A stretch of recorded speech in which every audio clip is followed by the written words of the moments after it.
எல்லாருக்கும் வணக்கம். நான் Hema Subramanian. Welcome to home cooking Tamil. வெயில் காலத்தில் தயிர், மோர் இதெல்லாம் நம்ம யூஸ்வலாக நிறைய சாப்பிட்டோம்னா இந்த சம்மருக்கு நம்ம பாடியும் கூலாக இருக்கும், நம்ம நல்லா ஹெல்த்தியாக ஹைட்ரேட்டடாகவும் இருப்போம். ஸோ இன்றைக்கி நான் உங்களுக்கு 2 விதமான சிம்பிள் மோர் ரெசிபீஸ் காட்ட போகிறேன். அதோட சேர்த்து நம்மளுக்கு வெறும் தயிர் சாப்பிட்றதுக்கு பதிலாக கொஞ்சம் நல்ல எக்ஸைட்டிங்காக தயிர் வடை சாப்பிட்டா இன்னும் பிரமாதமாக இருக்கும். ஸோ அதனால் இன்றைக்கி நம்ம இந்த 2 ரெசிபீஸுமே எப்படி செய்கிறதுன்னு பார்க்கலாம்.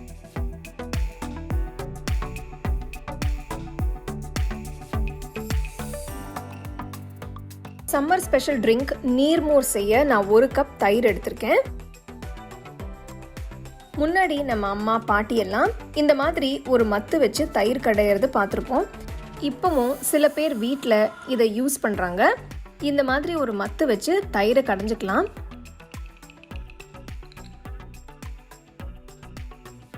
அடுத்து இது கூட 1 கப் தண்ணி ஊற்றி கரைச்சிக்கலாம்.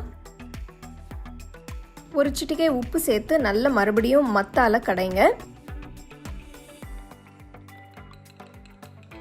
இப்போ இன்னொரு கப் தண்ணி சேர்த்துக்கலாம். இப்படி மத்தால தயிர் கடையிறதுனால தயிர் நல்ல ஈவனாக ஸ்மூத்தாக பிளெண்ட் ஆகும். இப்படி மத்தால செய்யறது நமக்கு ரொம்ப ஈஸியாக இருக்கும். உங்ககிட்ட மத்து இல்லைன்னா நீங்கள் ஒரு மிக்சர் ஜாரில் தயிரை ஊற்றி பிளெண்ட் பண்ணிக்கலாம்.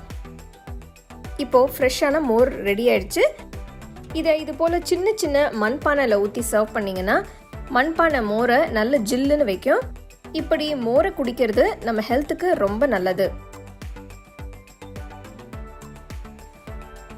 அடுத்து கார சாரமான மசாலா மோர் எப்படி செய்கிறதுன்னு பார்க்கலாம்.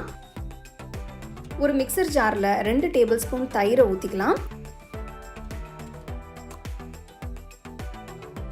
இது கூட நறுக்குன ஒரு பச்சை மிளகாய், நறுக்குன ஒரு துண்டு இஞ்சி, கொஞ்சம் கருவேப்பிலை, கொஞ்சம் கொத்தமல்லி, 1/4 டீஸ்பூன் பெருங்காயம், 1/2 டீஸ்பூன் உப்பு சேர்த்து முதல்ல நல்லா பிளெண்ட் பண்ணிக்கோங்க.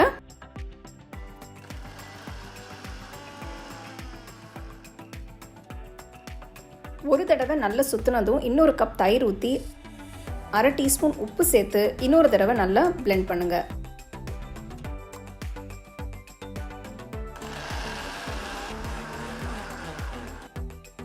நல்லா ஸ்மூத்தாக வந்துருச்சு. இப்போ இது கூட 2 கப் தண்ணி ஊற்றி 2-3 தடவை பல்ஸ் மோடில் போடுங்க போதும்.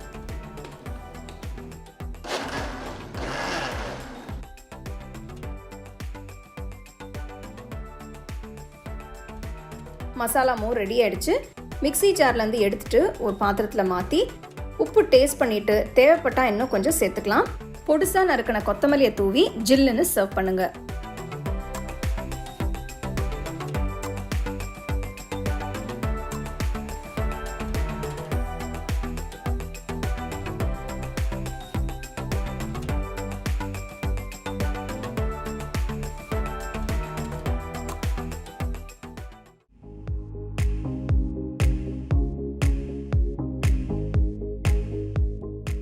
கூலான க்ரீமியான தயிர் வடை செய்ய முதல்ல உளுத்தம்பருப்பை ஊற வச்சுக்கலாம். நான் இந்த ரெசிபிக்கு 1 கப் உளுந்தை எடுத்து நல்லா கழுவி தேவையான அளவு தண்ணியை ஊற்றி 4 மணி நேரம் ஊற வச்சுருக்கேன். 4 மணி நேரம் ஆயிடுச்சு. உளுந்து நல்லா ஊறிருக்கு. தண்ணியை வடிச்சிட்டு உளுந்த ஒரு மிக்சர் ஜாரில் பாதி அளவுக்கு போட்டு தண்ணி எதுவும் ஊற்றாமல் நல்லா ஸ்மூத்தாக சில்கியாக அரைச்சிக்கோங்க.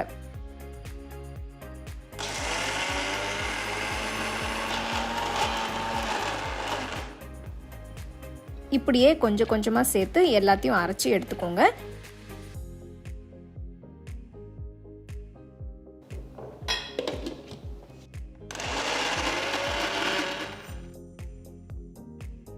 தேவைப்பட்டா 1 டீஸ்பூன் அளவு மட்டும் தண்ணி சேர்த்துக்கலாம்.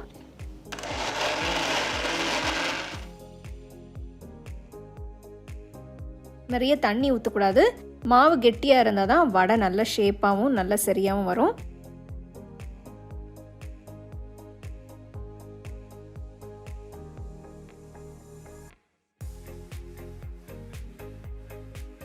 மாவை 1 மணி நேரம் ஃப்ரிட்ஜில் வச்சு எடுத்துட்டு 1/2 டீஸ்பூன் உப்பு சேர்த்து நல்லா மிக்ஸ் பண்ணி வச்சுக்கோங்க.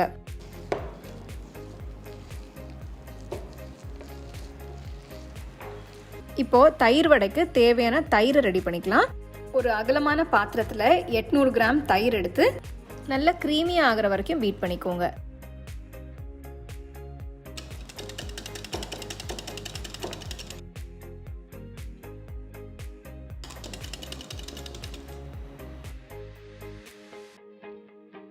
தயிர் ரொம்ப திக்காக இருந்தால் நீங்கள் ஒரு 2 டீஸ்பூன் தண்ணி ஊற்றி மிக்ஸ் பண்ணிக்கலாம்.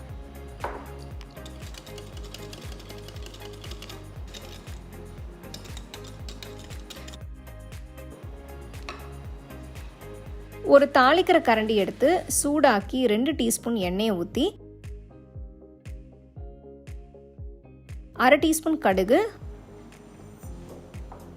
1/2 டீஸ்பூன் சீரகம், பொடுசா நறுக்கின ஒரு துண்டு இஞ்சி,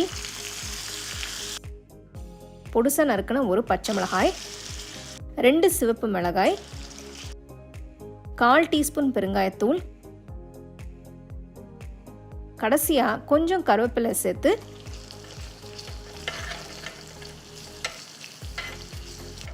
ஸ்டவ் ஆஃப் பண்ணிவிட்டு தாளிப்பை தயிரில் சேர்த்துக்கோங்க. 1 டீஸ்பூன் உப்பு சேர்த்து நல்லா மிக்ஸ் பண்ணிடலாம்.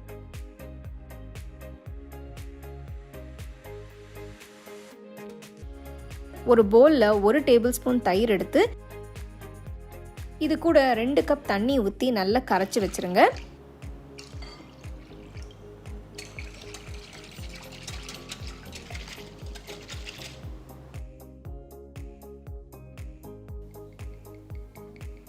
ஒரு கடாய் எடுத்து தேவையான அளவு எண்ணெயை ஊற்றி சூடானதும் கொஞ்சமாக மாவு எடுத்து லேசாக விரலில் தண்ணி தொட்டு தட்டி நடுவில் ஒரு ஓட்டை போட்டு மெதுவாக சூடான எண்ணெயில் போடுங்க.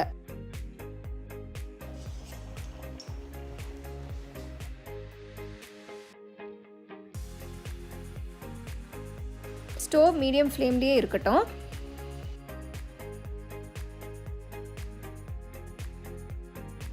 ரெண்டு பக்கமும் திருப்பி போட்டு நல்ல கோல்டன் கலர் வந்த உடனே எண்ணெயிலிருந்து எடுத்துருங்க.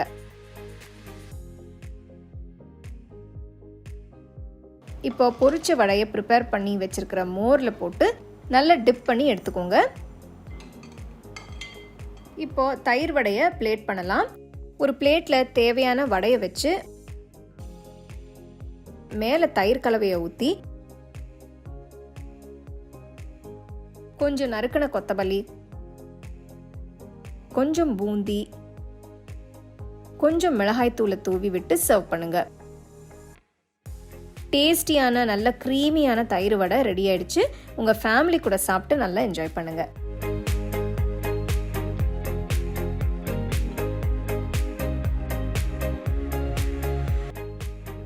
சாதாரண மோரை நம்ம நல்ல மசாலா மோராக என்ஜாய் பண்ணலாம். அதே மாதிரி வெறும் தயிருக்கு பதிலாக இந்த மாதிரி தயிர் வடை செஞ்சு என்ஜாய் பண்ணுங்கள்.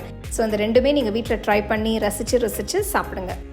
உங்களுக்கு இந்த ரெசிபி பிடிச்சிருந்தா லைக் பண்ணி ஷேர் பண்ணி ஹோம் குக்கிங் தமிழ் சேனலுக்கு சப்ஸ்கிரைப் பண்ணுங்கள். மறக்காமல் பெல் ஐக்கானை கிளிக் பண்ணுங்கள்.